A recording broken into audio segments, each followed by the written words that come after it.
निर्जला एकादशी का व्रत भूल से भी नहीं करें। 5 महिलाएं लगता है घोर पाप घर में आएगी, भयंकर गरीबी, पूरा जीवन बर्बाद हो जाएगा। और कहा जाता है कि निर्जला एकादशी की पूजा के दौरान सुहागन महिला कोई भी गलती कर देती है तो इसका सीधा प्रभाव उनके बच्चे और पति पर देखने को मिलता है। यानी कि सुहागन को निर्जला एकादशी व्रत के दौरान कोई भी ऐसी गलती नहीं करनी है, जो कि आज की वीडियो में हम बताने वाले हैं। दोस्तों, आज की इस वीडियो में हम ज्येष्ठ माह के शुक्ल पक्ष की निर्जला एकादशी के विषय में बात करेंगे।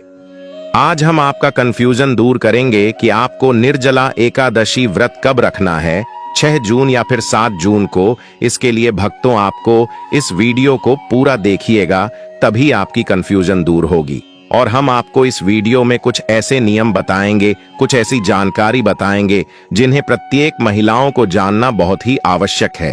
तो आज की वीडियो में हम जानेंगे निर्जला एकादशी के सभी शुभ मुहूर्त, पारण समय में पूजा विधि नियम के बारे में। और भक्तों, आपके मन जो भी प्रश्न है कि इस निर्जला एकादशी व्रत में पानी कब और कैसे पीना चाहिए, और भक्तों आप निर्जल नहीं रह सकते, क्या करें और दान किन चीजों का करना चाहिए, और एकादशी द्वादशी के दिन क्या दान करना श्रेष्ठ होगा, और दान के लिए जितनी भी चीज हम बता रहे हैं, अगर हम सब चीजों का दान करने में समर्थ नहीं है तो क्या हम व्रत का फल प्राप्त नहीं होगा। भक्तों, क्या हम व्रत का फल प्राप्त नहीं होगा। और भक्तों, आपका अगला जो प्रश्न है कि हम कलश का दान कैसे करें, और पानी भरकर जो कलश का दान किया जाता है उसकी विधि क्या है, और क्या कुंवारी लड़कियां भी व्रत कर सकती हैं। भक्तों, ये एक ऐसी वीडियो है जिसमें सारी बातें आप जानेंगे, और आपको निर्जला एकादशी की कहानी कोई और वीडियो देखने की जरूरत नहीं पड़ेगी। तो आप अंत तक वीडियो में बने रहे। भक्तों, वीडियो शुरू करने से पहले एक बार पूरी श्रद्धा के साथ कमेंट सेक्शन में लिखें, जय श्री हरि विष्णु। भगवान हरि की कृपा आप पर सदैव बनी रहेगी। और वीडियो को लाइक करके चैनल को सब्सक्राइब अवश्य कर ले। भक्तों, आपको बता दें कि 1 साल का सबसे कठिन व्रत निर्जला एकादशी का व्रत है, और इस निर्जला एकादशी को विष्णु प्रिया तिथि कहा जाता है। निर्जला एकादशी जो कि ज्येष्ठ मास के शुक्ल पक्ष में आती है, और जो भी मनुष्य निर्जल रहकर कर इस उपवास को करता है उसे साल के सभी 24 एकादशी व्रत के समान संपूर्ण फल की प्राप्ति मिलती है, और उसके पापों का नाश होता है। मित्रों, शास्त्र कहते हैं कि मात्रा निर्जला एकादशी का व्रत करने से ही समस्त एकादशी के व्रत का फल प्राप्त हो जाता है। यानी कि भक्तों, अगर आप किसी भी कारणवश पूरे साल की एक भी एकादशी नहीं रख पाते हैं, तो मात्र आप निर्जला एकादशी का व्रत अगर विधि विधान से रखें तो आपके समस्त एकादशी के व्रत का जो पुण्य फल प्राप्त हो जाता है। दोस्तों, साल में 24 एकादशी आती है, और जब अधिक मास लगता है तो एकादशी की सभी व्रत का फल हमें सिर्फ निर्जला एकादशी के व्रत से प्राप्त हो जाता है, क्योंकि यह व्रत बहुत ही कठोर होता है। निर्जला एकादशी में निर्णय होता है, यानी कि मित्रों, आप एक भी बूंद जल की ग्रहण नहीं करनी है। निर्जला एकादशी के व्रत में नियम यही कहता है, लेकिन इस व्रत में अगर निर्जल रहकर हम पूरे विधि विधान के साथ भगवान श्री हरि विष्णु की पूजा आराधना करते हैं, दान दक्षिणा देते हैं, ब्राह्मण को जरूरतमंदों को दान देते हैं, जल का अन्न का दान करते हैं, तो हमें समस्त एकादशियों का फल भी प्राप्त होते हैं। इस व्रत को देव व्रत भी कहा जाता है, क्योंकि सभी देवता, दानव हो नाग हो गए, गंधर्व किन्नर हो नवग्रह हो, सभी अपनी रक्षा और विष्णु भगवान की कृपा पाने के लिए इस एकादशी का व्रत करते हैं। मित्रों, वेद व्यास जी के अनुसार इस एकादशी को प्रथम पांडव पुत्र भीमसेन ने किया था, और इसी वजह से इसलिए एकादशी भी कहते हैं। और महर्षि वेद व्यास जी ने ही पांडवों को निर्जला एकादशी व्रत का संकल्प करवाया था। पौराणिक कथाओं के अनुसार महाभारत के संदर्भ में निर्जला एकादशी की कथा मिलती, जो स्टोर हुआ। यूं कि सभी पांडवों को धर्म प्राप्ति के लिए महर्षि वेद व्यास ने एकादशी व्रत का संकल्प करवाया। तब माता कुंती और द्रौपदी सहित सभी एकादशी का व्रत रखते, लेकिन भी खाना खाने के मामले में काफी प्रसिद्ध थे, और उन्हें भूख बहुत लगती थी। उनकी भूख बर्दाश्त के बाहर होती थी। इसलिए भक्तों, उनके लिए महीने में 2 दिन उपवास करना बहुत कठिन था। जब पूरे परिवार का उन पर व्रत के लिए दबाव पड़ाने लगते हुए इसकी युक्ति ढूंढने लगे कि उन्हें भूख भी न रहने पड़े और उपवास का पुण्य भी मिल जाए। अपने उधर पर आई इस विपत्ति का समाधान भी उन्होंने महर्षि वेदव्यास हिट तो भी पूछने लगे हैं। पितामह, मेरे परिवार के सभी सदस्य एकादशी का उपवास रखते हैं और मुझ पर भी दबाव बनाते हैं। मैं धर्म, कर्म, पूजा पाठ, दान आदि कर सकता हूं, लेकिन उपवास रखना मेरे लिए मुमकिन नहीं है, क्योंकि मेरे पेट के अंदर ब्रिक नमक झट रागनी है, जिसे शांत करने के लिए मुझे अत्यधिक भोजन की आवश्यकता होती है। तो क्या अपनी उसे भूख के कारण मैं एकादशी जैसे पुण्य व्रत से वंचित रह जाऊंगा? तब मित्रों, पितामह ने भी की समस्या का निदान करते और उनका मनोबल बढ़ाते हुए कहा कि भी आप ज्येष्ठ मास की शुक्ल पक्ष की निर्जला नाम की एक ही एकादशी का व्रत करो और तुम्हें वर्ष की समस्त एकादशियों का फल प्राप्त होगा और तुम इस लोक में सुख, यश और प्राप्त कर मोक्ष लाभ प्राप्त करोगे। और उन्होंने कहा कि उपवास की पुण्य के बारे में स्वयं भगवान श्री कृष्ण ने मुझे बताया है। तुम ज्येष्ठ मास के शुक्ल पक्ष की एकादशी का उपवास करो और भगवान श्री हरि की पूजा करना। इस प्रकार तुम्हें केवल एक दिन के निर्जला एकादशी का उपवास से ही साल भर के उपवास हो जितना पुण्य मिलेगा। इसीलिए मित्रों, वर्ष भर की एकादशियों का पुण्य लाभ देने वाली एकादशी होने वाली है। इससे पहले पहले जान लेते हैं निर्जला एकादशी के शुभ मुहूर्त और पारण समय के बारे में। फिर आपके सारे प्रश्नों के जवाब हम आज के वीडियो में देंगे। बहुत ही ज्यादा महत्वपूर्ण वीडियो है, पूरा जरूर देखिएगा। इस बार हिंदू पंचांग के अनुसार निर्जला एकादशी का व्रत 6 जून को रखा जाएगा। एकादशी तिथि 6 जून को रात 2:15 पर शुरू होगी और यह 7 जून को सुबह 4:45 पर खत्म होगी। इस प्रकार उदय अतिथि के नियम अनुसार निर्जला एकादशी व्रत 6 जून को रखा जाएगा। निर्जला एकादशी व्रत का पारण 7 जून को किया जाएगा। इस दिन व्रत रहकर विधि विधान से पूजा करने से आपको भगवान विष्णु की विशेष कृपा प्राप्त होती है। मित्रों, इस दिन सर्वाड़ सिद्धि योग का निर्माण भी हो रहा है। सर्वाड़ सिद्धि योग का समय सुबह 5:24 से सुबह 6 बजे तक रहेगा। द्वादशी तिथि प्रारंभ 7 जून की सुबह 6:26 से और समाप्त होगी। 8 जून की सुबह 7:28 पर द्वादशी तिथि समट हो जाएगी। इसलिए तिथि समाप्त होने से पहले आपको उपवास खोलें। व्रत खोलने से पहले जातक को भगवान विष्णु की आराधना करनी चाहिए और इस दौरान उन नमो भगवते वासुदेवाय मंत्र का जाप करना भी महत्वपूर्ण माना गया है। इसके बाद भगवान के समक्ष हाथ जोड़कर व्रत के दौरान हुई भूल चूक के लिए माफी मांगे। द्वादशी तिथि के दिन व्रत खोलने के बाद भोजन में चावल आवश्यक होने चाहिए। चावल ग्रहण करने के बाद ही अन्य चीज खानी चाहिए। यह व्रत चावल ग्रहण करने के बाद ही खुलता है। संभावना हो तो आप जल से तुलसीदास से ही फल से व्रत का पारण करें। मित्रों, बात करते हैं पहले प्रश्न के बारे में, क्या निर्जला एकादशी का व्रत कुमारी लड़कियों कर सकती है? तो देखिए, सनातन धर्म में हमारे शास्त्र कहते हैं कि अगर आपकी उम्र 8 वर्ष से अधिक है तो आप सभी व्रत कर सकते हैं और एकादशी के व्रत का भी पालन कर सकते हैं। एकादशी का व्रत माना गया है सभी प्रकार के पापों से, देशों से मुक्ति का और श्री हरि विष्णु की कृपा दिलाने वाला यह बहुत ही महत्वपूर्ण व्रत है। इस व्रत को कोई भी धारण कर सकता है। पुरुष, स्त्री, कुमारी, लड़की हो या विवाहित हो, कोई भी इस व्रत को कर सकता है और इसका फल उसे अवश्य प्राप्त होता है। बच्चे भी कर सकते हैं, बड़े भी कर सकते हैं, बुजुर्ग भी कर सकते हैं।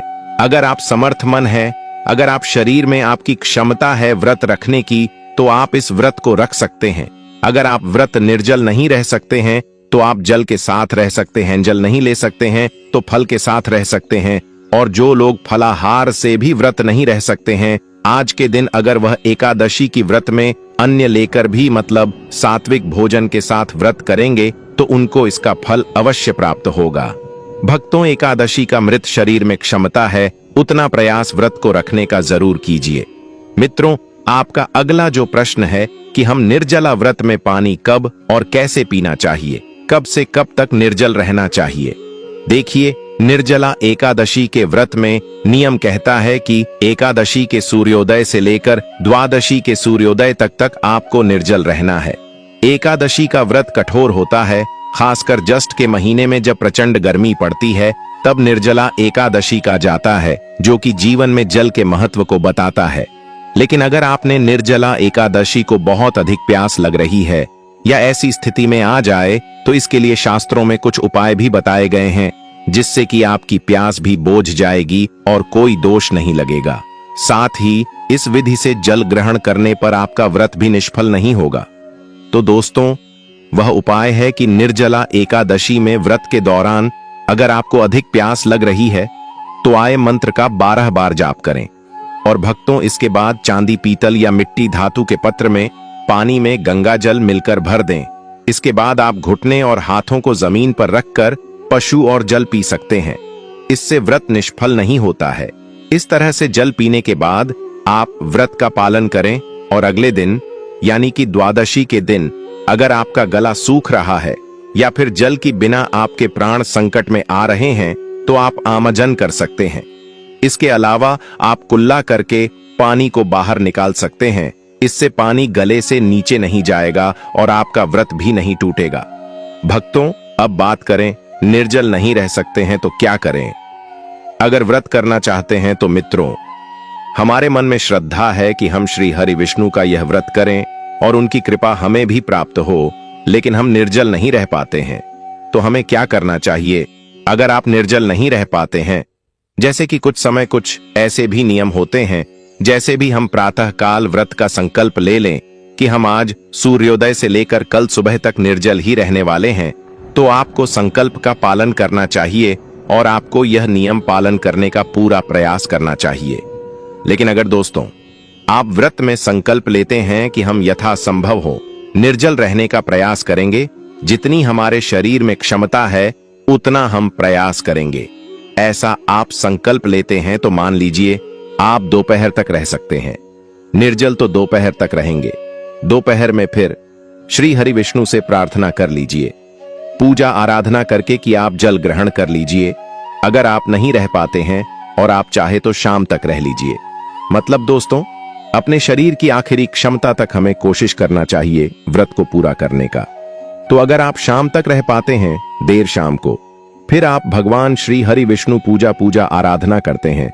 उसके बाद थोड़ा सा जल आसमान में लेकर ग्रहण कर सकते हैं। दूसरी चीज भक्तों, अगर आप बिल्कुल भी निर्जल नहीं रह पाते हैं तो आप जल के साथ भी इस व्रत को रख सकते हैं। ऐसे में आपको चाहिए कि आप जल आहार करें, मतलब आपको फल नहीं लेना है, कोई चीज ऐसी दांतों से चबाकर नहीं खानी है। आप जल के साथ या फिर आप चाय ले लीजिए, जूस वगैरह लेकर इस व्रत को कर लीजिए। अगर आप बिल्कुल भी निर्जल नहीं रह पाते हैं, शारीरिक रूप से स्वस्थ है, तो आप इस तरह से भी जूस, चाय द्वारा, जल द्वारा इस व्रत को कर लीजिए। मतलब जल आहार के द्वारा निर्जला एकादशी का आप व्रत रख सकते हैं। अगला जो नियम है कि अगर आप जल से भी सक्षम नहीं हैं, आपको आना जरूरी है। आप शारीरिक रूप से स्वस्थ नहीं हैं, तो आप फलाहार के द्वारा भी इस व्रत को कर सकते हैं। फल के अलावा अगर आप बुजुर्ग हैं, आप चाहते हैं भगवान विष्णु का आशीर्वाद आपको मिले कुछ काम से कम, भगवान श्री हरि विष्णु की कृपा कुछ तो हमें प्राप्त हो, तो ऐसे में आपको चाहिए कि आप एक समय अन्न ग्रहण कर लीजिए, या फिर भक्तों आप जो फलाहारी भोजन होते हैं आप उसे ग्रहण करके भी व्रत के नियम का पालन कर सकते हैं। यानी कि मित्रों, आप जितना भी आप प्रयास करें कि आज का दिन आपका व्यर्थ न जाए, एकादशी है तो आप अधिक से अधिक तो आप व्रत का जो भोजन होता है, फलाहारी भजन जो होता है, आप उसे लेकर के भी कर सकते हैं। तो आप भोजन में सी नमक ले सकते हैं, और आप जैसे कि व्रत में कुत्तों का आता, सिंघाड़े का आता, इसके द्वारा भी व्रत कर सके। अगर आप इसे भी सक्षम नहीं हैं, तो मैं आपको कहूंगा कि आप अन्न लीजिए, साथ भोजन लीजिए। सात्विक भोजन का मतलब लहसुन, प्याज का त्याग कर दीजिए। इससे भी आपको एकादशी का पुण्य फल प्राप्त होगा। और इसके साथ आप व्रत की कथा सुनिए। प्रत्येक एकादशी की कथा अलग अलग होती है, इसलिए आप बिल्कुल सही कथा सुनिए, जो कि आपको हमारे इसी चैनल पर आसानी से उपलब्ध हो जाएगी। भगवान की पूजा आराधना कीजिए, उनके मित्रों का जाप कीजिए, अधिक से अधिक समय भगवान श्री हरि विष्णु के चरणों में आप भी व्यथित कीजिए। भक्तों, आपका अगला प्रश्न है कि निर्जला एकादशी के दिन हम किस चीज का दान करें। तो आज के दिन आप गाय का दान कर सकते हैं और आज के दिन दान में आप अपने सामर्थ्य के अनुसार अन्य का वस्त्र का दान कर सकते हैं, फलों का दान कर सकते हैं, सब्जियों का दान कर सकते हैं। तो आपकी सामर्थ्य है, जितना आपके पास से धन की क्षमता है उसे हिसाब से आपको दान करना चाहिए। और एकादशी के दिन जल दान का विशेष महत्व है, तो जल का दान आप अधिक से अधिक कीजिए, क्योंकि जल्द ऐन से फल की प्राप्ति होती है। निर्जला एकादशी के लिए पानी की व्यवस्था कीजिए। आप अपनी छत पर किसी पत्र में जल भरकर रखें, जो कि पक्षियों के लिए पानी की व्यवस्था हो जाएगी। अगर आप पर रागियों के लिए पानी की व्यवस्था है, प्याऊ लगा सकते हैं। बहुत श्रेष्ठ फल की प्राप्ति होती है। और भक्तों, एकादशी के दिन या द्वादशी के दिन किस दिन दान करना श्रेष्ठ होता है? देखिए, दोनों ही दिन आप दान कर सकते हैं। यानी कि भक्तों, एकादशी के दिन भी और द्वादशी के दिन तो हमें दान करना ही होता है। अपने पारण से पहले दान करना श्रेष्ठ होता है और जरूरी होता है। तो एकादशी द्वादशी दोनों ही दिन में किसी भी देना दान कर सकते हैं या दोनों ही देना दान कर सकते हैं। कोई सेंटर मन में नहीं है। अब दोस्तों, बात कर लेते हैं कलश दान के। तो भक्तों, सबसे पहले हमें कलश में जल भरण होता है। आप चाहे तो तांबे का या किसी धातु का भी कलश ले सकते हैं। तो आप कलश में शुद्ध जल भर अपने घर में ही आपको शुद्ध जल भरना है। घर से ही जल भरकर लेकर जाना है। उसके ऊपर आपको सफेद कपड़ा रखना है। सफेद कपड़े से उसे कलश को ढक दीजिए और उसके ऊपर चीनी रखना है। और अगर आप और भी चीज दान करना चाहते हैं, जैसे फल दान कर सकते हैं, आप इस कलश के साथ कर सकते हैं। तो इस तरह से फल वस्त्र उसे कपड़े के साथ ही आपको कलश लेना है और दक्षिण के साथ दान करना है और अपने घर से ही भरकर लेकर जाना है। ऐसा नहीं कि आप खाली कलश लेकर नहीं करना। घर से ही आपको सारी सामग्री तैयार करके लेकर जानी है। और चाहे तो आप पंडित जी को दान कर दीजिए या फिर आप पर मंदिर में भी दान कर सकते हैं। तो इस विधि से हमें एकादशी के दिन दान करना होता है। लेकिन व्रत करने वाले और आसमान भी करने वाले लोगों को निर्जला एकादशी वाले दिन इन 3 बातों का विशेष ध्यान रखना चाहिए। गुरुजी कहते हैं कि स्त्रियों को एकादशी वाले दिन अपने बाल बिल्कुल भी नहीं धोना चाहिए। साथ बाल कटवाना भी इस दिन निषेध माना जाता है। माना जाता है कि जो भी एकादशी पर अपने बाल धोता है या करवाते हैं, उनके पति पर संकट आता है और उन्हें खुद अगले जन्म में नागिन का जन्म मिलता है। इसी के साथ एकादशी वाले दिन किसी को भी मांस, मदिरा, मसूर की दाल, उड़द की दाल, बैगन और चावल का सेवन नहीं करना चाहिए। मित्रों, जो व्यक्ति ऐसा करता है वह नरक का भाग होते हैं और उन्हें 84 लाख योनियों में भटकना पड़ता है। इसके अलावा दूसरी वस्तु जो गुरुदेव ने बताई वही है कि एकादशी से एक दिन पहले और निर्जला एकादशी वाले विष्णु की देवी माया से डर कर चावलों में जाकर छुप गए थे। और एकादशी वाले दिन जो व्यक्ति चावलों का सेवन करता है वह उतने ही पाप कर्माता है और अपने परिवार के लिए संकट को ज्यादा पैदा करता है। तो दोस्तों, यह थी वह जरूरी बातें जो गुरुजी ने अपने भक्तों को एकादशी व्रत में ध्यान रखने की सलाह दी है। शास्त्रों के अनुसार निर्जला एकादशी व्रत करने से संतान की प्राप्ति होती है। इस व्रत में अन्य और जल का सेवन नहीं किया जाता है।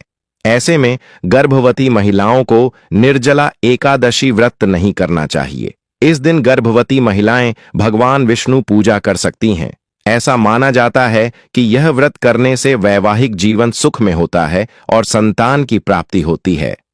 हिंदू रीति रिवाज की मान ने महिलाओं को मासिक धर्म के समय पूजा पाठ करने की मनाही है।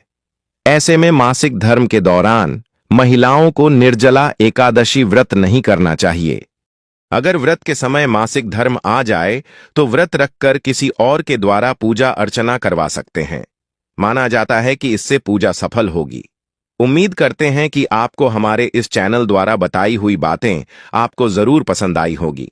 अगर आपको यह वीडियो अच्छी लगी हो तो वीडियो को लाइक जरूर कर दीजिएगा और कमेंट बॉक्स में सच्चे हृदय से लिख देना, जय भगवान विष्णु, जय माता लक्ष्मी, माता लक्ष्मी भगवान विष्णु आप सभी के ऊपर अपनी कृपा सदा ही बनाए रखें।